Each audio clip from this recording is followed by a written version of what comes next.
오늘 우리에게 주시는 하나님의 말씀은 사도행전 22장 30절에서 23장 5절입니다. 이튿날 천부장은 유대인들이 무슨 일로 그를 고발하는지 진상을 알고자 하여 그 결박을 풀고 명하여 제사장들과 온 공회를 모으고 바울을 데리고 내려가서 그들 앞에 세우니라. 바울이 공회를 주목하여 이르되 여러분 형제들아, 오늘까지 나는 범사의 양심을 따라 하나님을 섬겼노라 하거늘 대제사장 아나니아가 바울 곁에 서 있는 사람들에게 그 입을 치라 명하니 바울이 이르되 회칠한 담이여, 하나님이 너를 치시리로다. 내가 나를 율법대로 심판한다고 앉아서 율법을 어기고 나를 치라 하느냐 하니 곁에 선 사람들이 말하되 하나님의 대제사장을 내가 욕하느냐. 바울이 이르되 형제들아, 나는 그가 대제사장인 줄 알지 못하였노라. 기록하였으되 너희 백성의 관리를 비방하지 말라 하였느니라 하더라. 아멘. 먼저 우리 교회 학교에 대해서 잠시 말씀을 드리겠습니다. 지난 5월 6일 기독교 방송의 한국교회 학교 위기에 대한 보도에 따르면 2014년 말 현재 한국에서 가장 큰 교단으로 알려져 있는 예장 통합 측 교단 소속 총 8,383개 교회 가운데에 주일 학교가 아예 없는 교회가 전체의 48%에 달했습니다. 특히 78.5%의 교회에는 영아부가 없었습니다. 10개 교회 가운데 8개 교회에 영아부가 없는 셈입니다. 기독교 성결교회 총회도 20년 만에 교회 학교 학생 수가 38% 감소되고 고신총회의 경우에는 2014년 1년 동안에만 학생 수가 11% 감소한 것으로 보고되었습니다. 한국 가톨릭교회 교회 학교 역시 지난 18년 동안 43% 교회 학교의 감소가 있었다고 평화방송이 보도했습니다. 한국 교회 미래를 생각할 때 심각한 문제가 아닐 수 없습니다. 감사하게도 우리 교회 학교는 해마다 어린이와 학생 수가 증가해서 지난 주일에는 1,387명이 함께 예배를 드렸습니다. 특히 영아, 유아, 유치부 등 미취학 아동이 차지하는 비중이 전체 교회 학교의 55%였습니다. 10개 교회 가운데 8개 교회에 영아부가 없는 한국교회 현실 속에서 주목할 만한 특징이라 할 수 있습니다.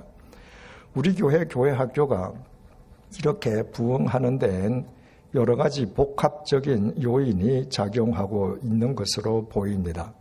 이를테면 지난 주일 현재 우리 교인 가운데에 30대와 40대 교인이 전체 교인의 45.55%였습니다.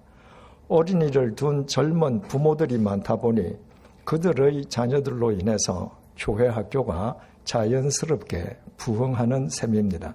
또 교회가 홀트 건물을 통째로 교육관으로 임대하는 등 한국 교회 미래를 위한 어린이들에 대한 투자를 조금 더 아끼지 않아 왔던 것도 부흥의 한 요인이라 하겠습니다.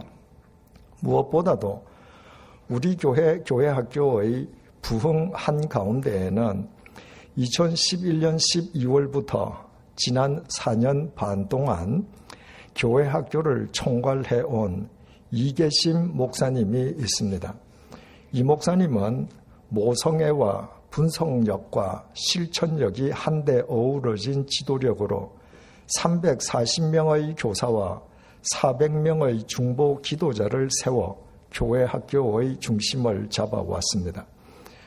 아무도 생각하지 못했던, 더 정확하게 표현하면 누구도 불가능하다고 여겼던 영아, 유아, 유치, 유년, 초등, 소년부 어린이들을 위한 주일 아침 8시 30분 일부 예배를 신설하고 뿌리 내리게 했던 것도 이계신 목사님의 판단력과 결단력이었습니다.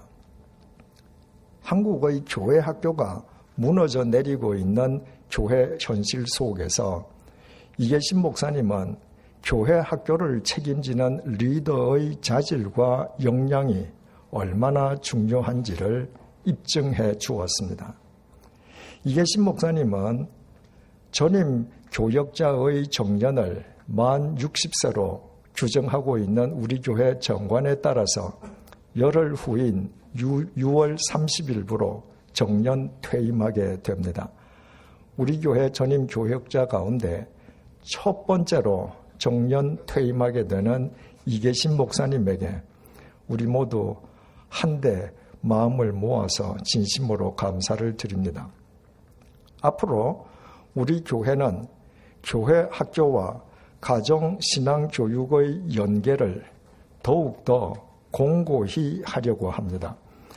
사랑하는 우리 어린 자녀들이 일주일에 한 번 교회 학교에 출석하는 것으로 그쳐버린다면 그동안 우리가 흔히 보아왔듯이 그들이 커가면서 게임 등 교회 밖 재밌거리에 몰두하게 되면 교회와 신앙으로부터 멀어지게 될 것입니다.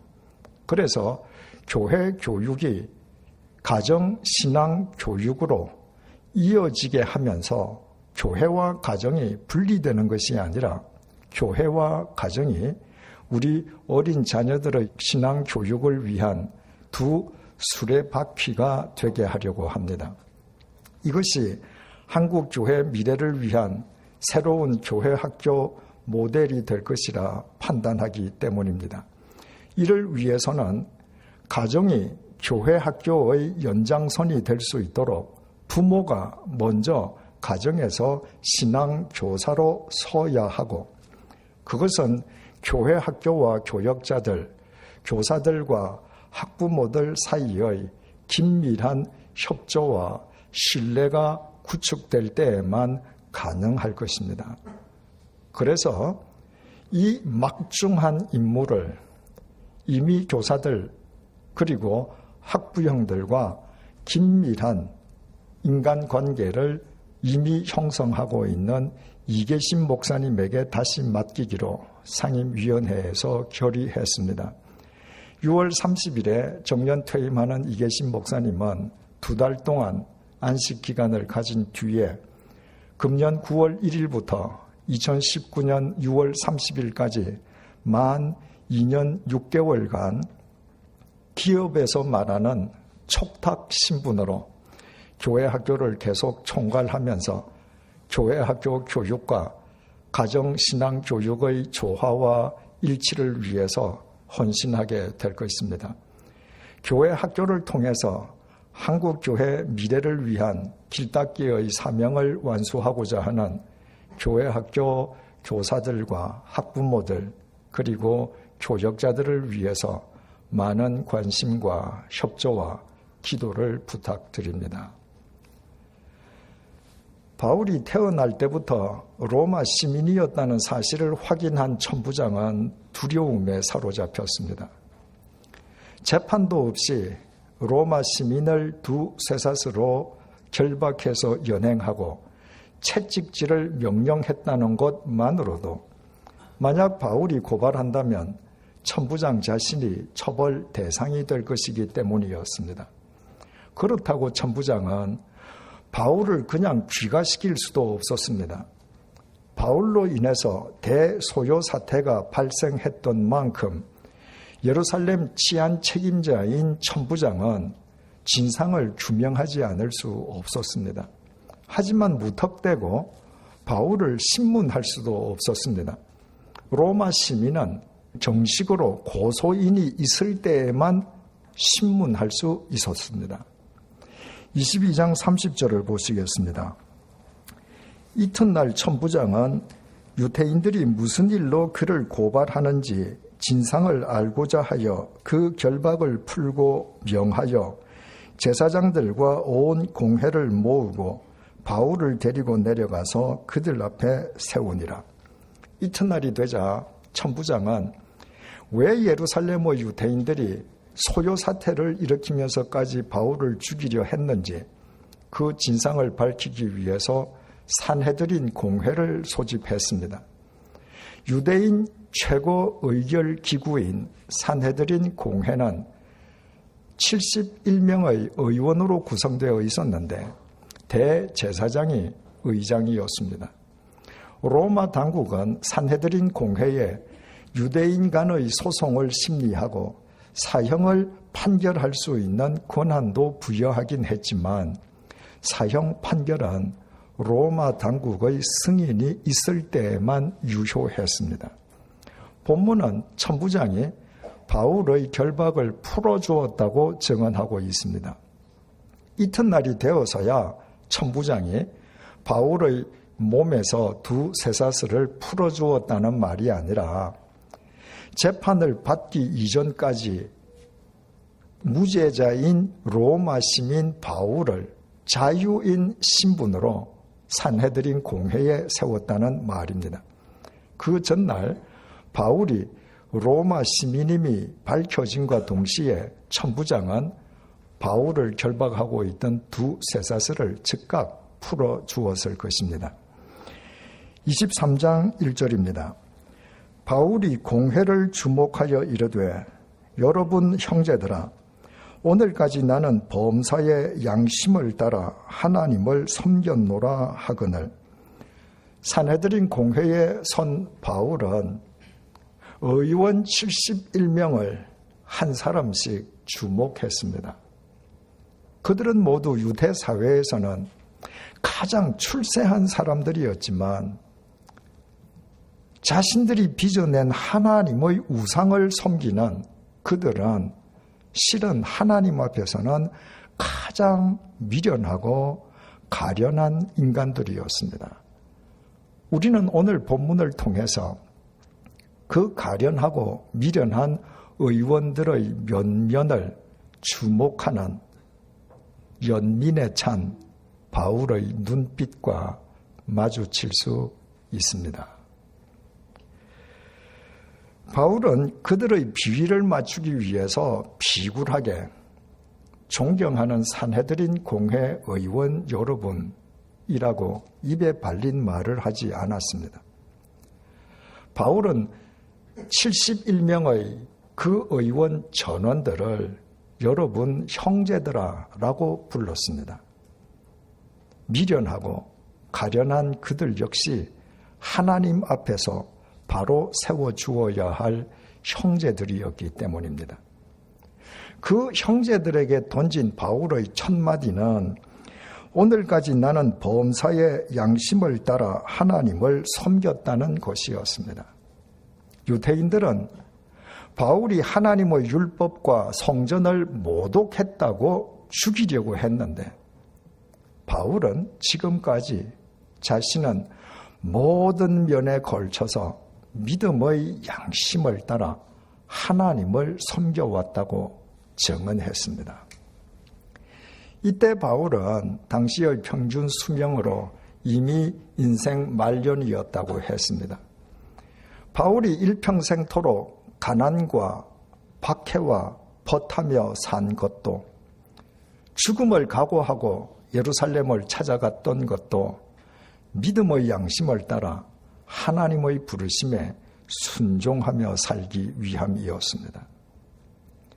우리 각자도 언젠가 마지막 인생 문턱에 서게 될 것입니다.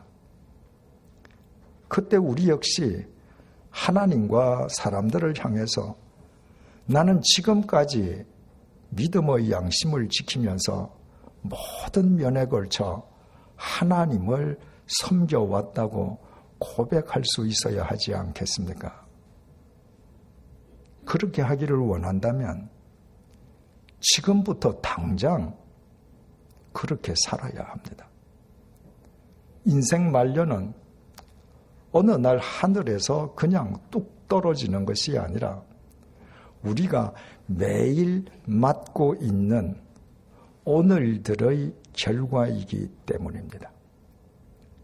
하지만 대제사장은 바울의 말을 곧이곧대로 받아주지 않았습니다. 2절을 보시겠습니다. 대제사장 아나니아가 바울 곁에 서 있는 사람들에게 그 입을 치라 명하니, 당시의 대제사장 이름은 아나니아였습니다. 주후 48년부터 59년까지 대제사장으로 재임한 아나니아는 역사가 요세푸스에 의하면 탐욕스럽고 포악해서 하나님의 11조를 횡령할 뿐만 아니라 폭력과 살인마저 불사하는 잔인한 인간이었습니다. 한마디로 하나님을 이용해서 자기 뱃속만 채우는 부도덕한 종교 사업가였습니다. 그 대제사장 아나니아가 바울 곁에 서 있는 사람들에게 바울의 입을 치라고 명령했습니다. 유대인에게 입을 치는 것은 인격에 대한 최악의 모독이었습니다. 대제사장 아나니아가 바울의 입을 치게 함으로써 믿음의 양심을 따라서 하나님을 섬겨왔다고 선포한 바울의 인격을 공개적으로 짓밟아버린 것이었습니다. 저런 인간의 말이라면 더 이상 들을 필요조차 없다는 것이었습니다. 3절입니다. 바울이 이르되 회칠한 담이여 하나님이 너를 치시리로다. 네가 나를 율법대로 심판한다고 앉아서 율법을 어기고 나를 치라 하느냐 하니, 바울은 아나니아를 회칠한 담이라고 불렀습니다. 예수님께서 위선적인 바리새인들과 서기관들을 가리켜서 회칠한 무덤이라고 부르셨습니다. 유대인들은 우기가 끝나면 길가에 버려진 가난한 사람들의 무덤에 하얀 횟가루를 뿌렸습니다. 무덤을 치장하기 위함이 아니라 무덤을 부정하게 여기는 유대인들이 무덤을 용이하게 피해 다니기 위함이었습니다.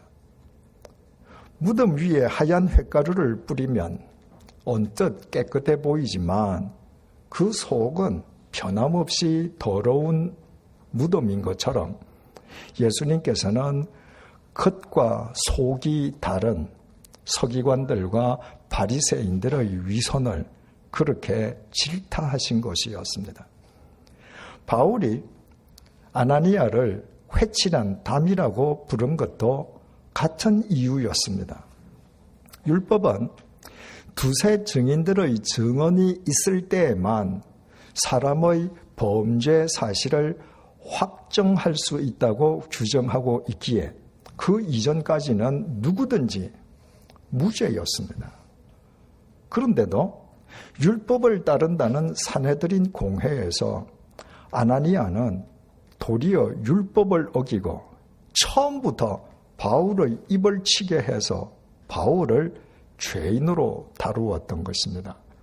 그래서 바울은 회칠한 담장이 당장은 순결해 보이지만 그 담장 너머에서는 온갖 추잡한 일들이 일어나고 있는 것을 빗대어서 아나니아를 회칠한 담이라고 부르면서 나는 가만히 있어도 하나님께서 당신을 치실 것이라고 경고했습니다. 4절에서 5절을 보시겠습니다. 곁에 선 사람들이 말하되 하나님의 대제사장을 네가 욕하느냐? 바울이 이르되 형제들아 나는 그가 대제사장인 줄 알지 못하였노라. 기록하였으되 너의 백성의 관리를 비방하지 말라 하였느니라 하더라. 본래 대제사장이 입는 공식 의복은 따로 있어서 의복만으로도 대제사장이 누구인지 사람들은 알아볼 수 있었습니다.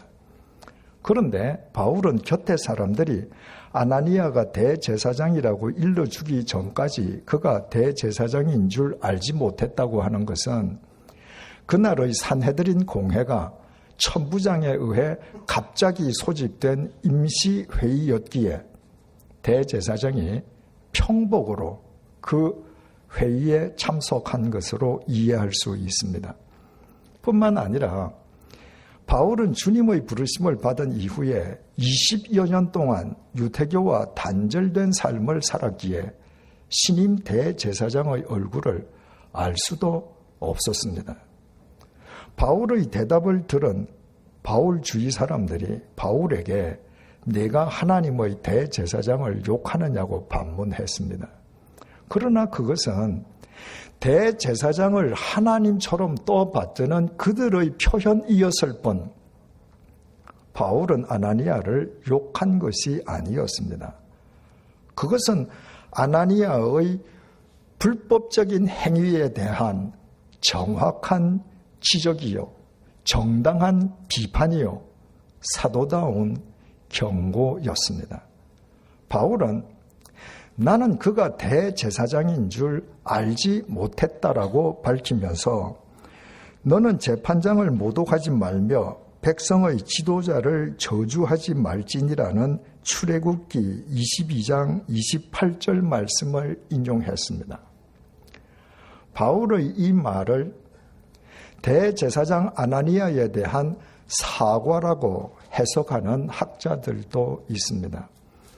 그리고 적지 않은 목사들은 바울의 이 말을 확대 해석해서 교인은 목사를 비판하거나 비방해서는 안 된다고 공공연하게 설교하기도 합니다. 하지만 본문을 기록한 누가는 시인이나 수사학자가 아니었습니다. 누가는 사실을 사실 그대로 보고 사실 그대로 전하는 의사였습니다. 만약 바울이 이때 정말 대제사장 아나니아에게 사과한 것이라면 의사 누가는 누구도 오해할 수 없게끔 사과라는 단어를 정확하게 기술했을 것입니다. 누가는 바울이 단지 나는 그가 대제사장인 줄 알지 못했다고 기술했습니다. 율법을 따르는 산헤드린 공회에서 폭력을 명령한 사람이 대제사장일 줄 나는 전혀 몰랐다는 말이었습니다. 다시 말해서 정말 대제사장이라면 공회 석상에서 그런 식으로 불법적으로 폭력을 명령할 수는 없다는 뜻이었습니다. 그리고 바울은 백성의 지도자를 비방하지 말라는 율법 출애굽기 22장 28절 말씀을 인용했습니다. 이것도 바울이 지금부터는 대제사장의 말에 무조건 복종하겠다는 뜻이 아니었습니다. 내가 율법을 쫓아서 대제사장을 비방하지 않듯이 대제사장도 율법을 쫓아 나를 죄인 취급하지 말라는 말이었습니다. 유대인 최고 의결 기구인 산헤드린 공회 의원 71명이 바울 한 사람을 재판하기 위해서 일제히 바울 한 사람을 주시하고 있습니다. 그런데도 바울은 조금도 주눅 들지 않고 자신이 해야 할 말을 당당하고도 명료하게 피력했습니다. 중요한 사실은 바울이 해야 할 말을 다 하고 항의할 것을 다 하고 비판할 것을 하고 경고할 것을 경고하면서도 자신의 입을 치게 해서 자신을 공개적으로 모독한 대제사장 아나니아에 대해 그리스도인의 예의를 잃지 않았다는 것입니다. 대제사장 아나니아는 바울을 자신과 똑같은 사람으로 취급해 주지도 않는데 바울은 그 비인격적인 아나니아를 자신과 똑같은 사람으로 존중해서 대해 주었다는 것입니다. 바울이 이때만 그랬던 것은 아닙니다. 바울은 세 차례나 지중해 세계를 누비고 다니면서 사람들로 인해 온갖 고초를 다 당했지만 참수형을 당해 죽을 때까지 사람들을 피해 다니지 않았습니다. 이 세상 모든 사람들이 자신과 똑같이 하나님에 의해 빚어진 사람이었고 자신이 사랑해야 할 형제 자매들이었기 때문입니다. 그래서 바울은 사람을 가리지 않고 꾸짖어야 할 사람은 꾸짖고 비판해야 될 사람은 비판하고 항의해야 될 사람에 대해서는 항의하면서도 그 모든 사람들을 존중해서 그 모든 사람들에게 사람이 들어야 할 복음을 전했습니다. 바울의 말 속에 감화력과 생명력이 배어 있었던 까닭이 바로 여기에 있습니다. 우리는 오늘 본문을 토대로 삼아서 그리스도인은 어떤 경우에도 사람을 자신과 똑같은 사람으로 존중하는 사람이라고 정의할 수 있습니다. 그런 사람이 만민을 살리려고 이 땅에 오신 주님의 바른 통로로 살 수 있습니다.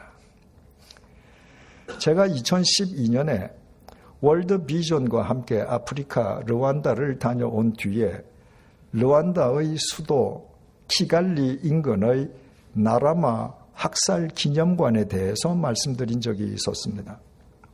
그곳은 본래 가톨릭 교회였습니다. 1994년에 르완다에서 인종 분규가 일어났습니다. 다수 부족인 후투족이 소수족 투치족을 단 3달 동안 최소 80만 명에서 최대 100만 명을 죽이는 대학살극을 벌인 것입니다. 그때 나라마의 가톨릭 교회 경내로 피신한 투치족 5,000명도 후투족 성직자의 방조 속에서 그 교회 경내에서 모두 몰살당하고 말았습니다. 오늘날 학살 기념관으로 바뀐 옛 가톨릭 교회 예배당 건물 안으로 들어가면 그때 학살당했던 사람들의 두개골들과 옷들이 전시되어 있습니다.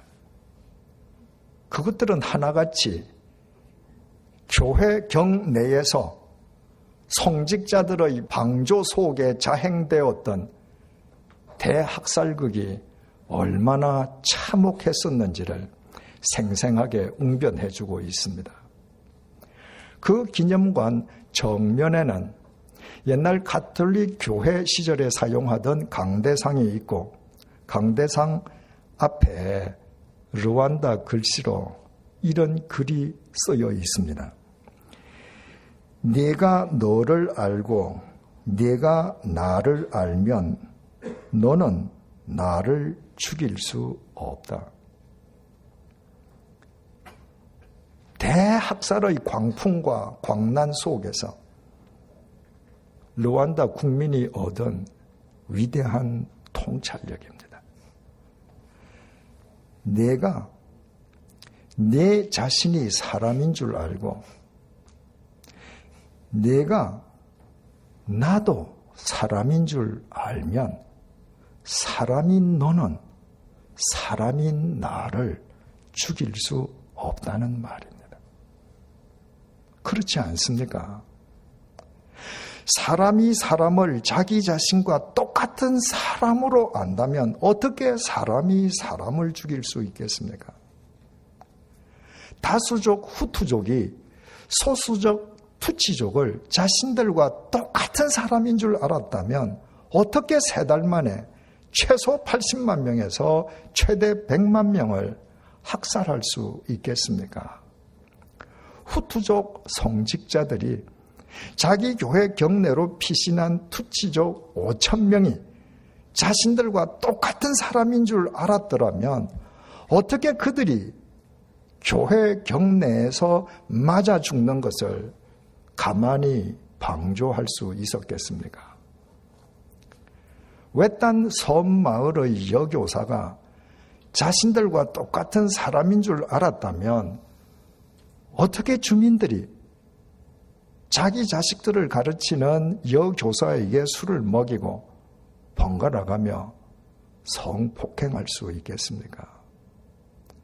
부모가 자기 어린 자식도 자신과 똑같은 사람임을 안다면 어떻게 젊은 부모가 게임에 몰두한다고 어린 자식을 굶겨 죽일 수 있겠습니까?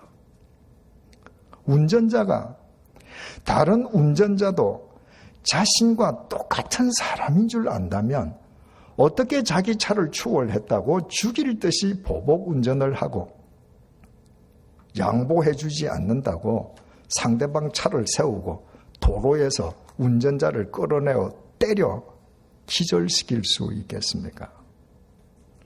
형제가 형제를 자신과 똑같은 사람으로 안다면 어떻게 친형제끼리 살아있는 부모의 재산을 놓고 서로 죽일 듯이 철천지 원수처럼 공개적으로 싸울 수 있겠습니까? 정치인이 자기 이념과 신념과는 다른 정치인도 자신과 똑같은 사람인 줄 안다면 어떻게 국민을 대표하는 정치인이 듣기에도 민망한 막말을 마구 내뱉을 수 있겠습니까? 제조업자가 소비자도 자신과 똑같은 사람임을 안다면 어떻게 치명적인 가습기 살균제를 제조 판매해서 수많은 사람들을 죽일 수 있겠습니까? 오늘날 우리 사회에서 일어나고 있는 크고 작은 모든 사건들은 따지고 보면 사람 존중, 실종에 기인하고 있습니다. 그리스도인들은 주님께 진 빚을 사람들에게 갚는 사람들입니다.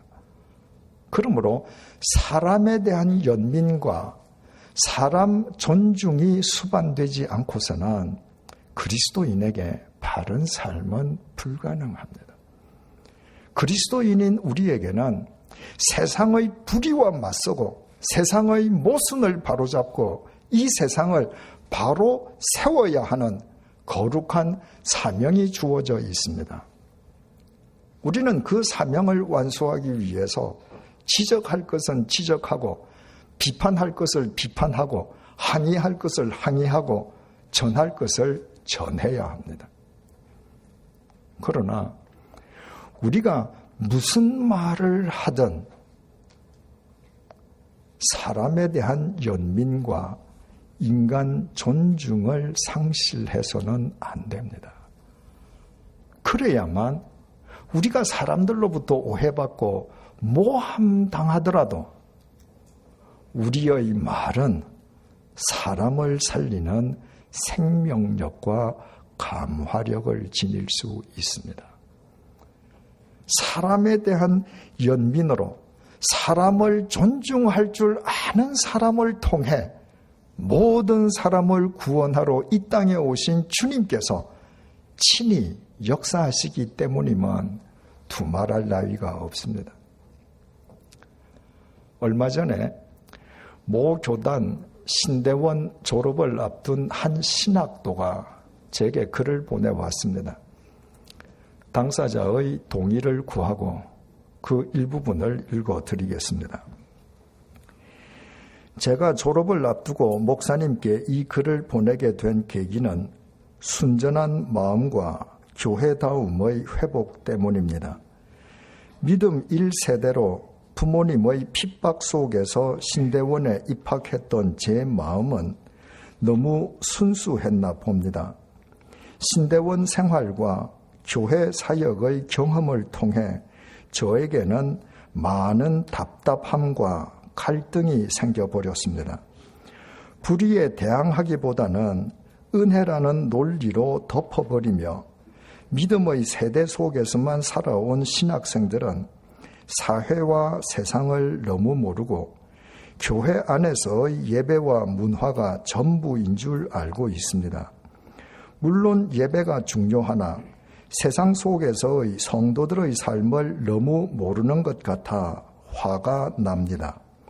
목회와 헌신, 희생보다는 교회 안에서조차 인맥, 라인, 백, 정치, 불화, 이익싸움, 불투명, 장학금, 중복, 수혜 등과 같이 제가 생각했던 것과는 너무 다른 교회 안에서의 불의가 저를 힘들게 하고 있습니다.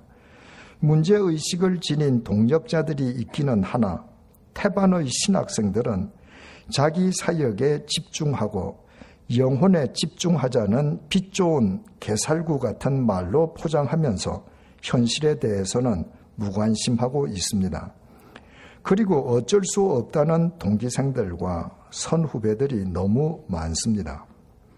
저는 하나님께서 일하시면 하나님의 때에 분명히 교회와 사람은 변한다는 희망을 갖고자 합니다. 침묵하는 그리스도인이 되고 싶지는 않습니다. 제가 아직 30이라는 젊은 나이에 세상을, 교회를 너무 몰라서 지나친 분노를 가지게 된 것은 아닌지 저의 마음 상태도 잘 모르겠습니다. 유학을 생각하고 있었지만 지금은 더 늦기 전에 언론 대학원에 진학하여 교회의 불의에 대하여 고발하는 기자가 되어 한국 교회의 각성을 어떻게 촉구할 수 있을지에 대해 고민하고 있습니다. 참으로 자랑스럽고 용기 있는 청년입니다. 썩은 것으로 제대로 인식하고 썩은 것을 바로잡기 위해 신대원을 졸업하고 목사가 되지 않고 교회의 불의를 고발하는 기자가 되겠다는 것은 얼마나 가상한 용기입니까? 저는 이 청년에게 이렇게 말해 주었습니다. 나는 청년이 정말 한국 교회의 불의를 고발하는 기자가 되었으면 좋겠다. 그러나 고발의 바탕이 불의를 저지르는 사람들에 대한 증오심이 되어서는 안 된다. 지금도 증오심으로 고발하는 사람들은 세상에 얼마나 많은가. 그러나 증오심을 바탕 삼은 고발은 사람을 변화시키지도 못하고 우리 사회를 도리어 분열시키고 있지 않는가. 증오심에 사로잡힌 사람은 자기 증오심에 의해 자기 자신이 파괴되기 때문이다.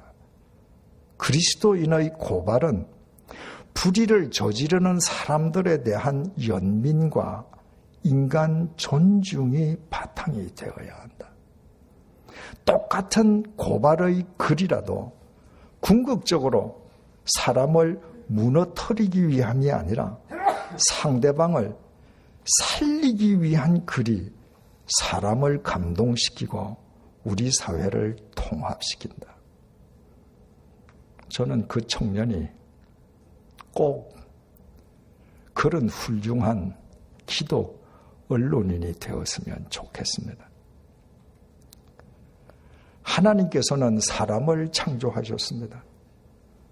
그래서 내가 사람이듯이 나 이외의 이 세상 모든 사람도 하나님에 의해 빚어진 하나님의 피조물 사람들입니다. 이 사실을 알 때에만 우리의 말과 글 속에는 사람을 살리는 감화력과 생명력이 배어나게 되고 우리의 삶은 결코 짧지 않은 하나님의 손 안에서 찢어질 대로 찢어진 우리 사회를 통합시키는 그분의 손과 발이 될 수 있습니다. 기도하시겠습니다.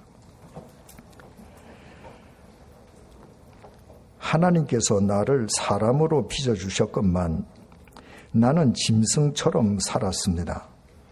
그러나 하나님께서는 나를 짐승이 아니라 여전히 사람으로 보아주셔서 당신의 독생자로 하여금 십자가에서 나의 죄값을 대신 치르게 해주셨습니다. 내가 온갖 죄악과 불의의 노예로 이 세상에 백해 무익한 존재로 살고 있을 때 누군가가 나에게 연민을 느껴 사람이 들어야 할 복음을 내게 전해주었기에 오늘 내가 구원받은 주님의 사람으로 이 자리에 앉아 있습니다. 이 모든 섭리를 주관해 주신 삼위일체 하나님을 찬양합니다. 그리스도인은 어떤 경우에도 사람을 자신과 똑같은 사람으로 존중하는 사람임을 잊지 말게 해 주십시오. 세상의 불의와 맞서고 고발하더라도 그 바탕이 증오심이 아니라 불의한 사람들에 대한 연민과 인간 존중이게 해 주십시오. 그리하여 우리의 말과 글에 주님의 생명력과 감화력이 배어나게 하시고 우리의 삶이 결코 짧지 않은 하나님의 손 안에서 분열된 이 사회를 통합하는 하나님의 손과 발이 되게 해 주십시오. 예수님의 이름으로 기도드립니다. 아멘.